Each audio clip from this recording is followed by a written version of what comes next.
તો અરવલ્લી જિલ્લાના બાયડની વાત કરી લઈએ। બાયડ તાલુકામાં પણ શરૂ થયો છે વરસાદ। 12 કલાકના વિરામ બાદ બાયડમાં ફરી વરસાદ શરૂ થયો છે।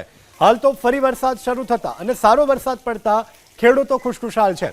આખિરકાર કાગડોળે મેઘરાજાના આગમનની જે રાહ જોવાઈ રહી હતી તે આતુરતાનો અંત આવ્યો છે, રાહનો અંત આવ્યો છે અને આખરે મેઘરાજા અરવલ્લી જિલ્લામાં ધડબડાટી બોલાવી રહ્યા છે। ત્યારે બાયડમાં 12 કલાકના વિરામ બાદ ફરી વરસાદ શરૂ થયો છે। વરસાદ શરૂ થતા ખેડૂતો ખુશખુશાલ છે। તો અરવલ્લી જિલ્લાના બાયડની વાત કરી લઈએ। બાયડ તાલુકામાં પણ શરૂ થયો છે વરસાદ। 12 કલાકના વિરામ બાદ બાયડમાં ફરી વરસાદ શરૂ થયો છે। હાલ તો ફરી વરસાદ શરૂ થતા અને સારો વરસાદ પડતા ખેડૂતો ખુશખુશાલ છે। આખિરકાર કાગડોળે મેઘરાજાના આગમનની જે રાહ જોવાઈ રહી હતી તે આતુરતાનો અંત આવ્યો છે, રાહનો અંત આવ્યો છે અને આખરે મેઘરાજા અરવલ્લી જિલ્લામાં ધડબડાટી બોલાવી રહ્યા છે। ત્યારે બાયડમાં 12 કલાકના વિરામ બાદ ફરી વરસાદ શરૂ થયો છે। વરસાદ શરૂ થતા ખેડૂતો ખુશખુશાલ છે।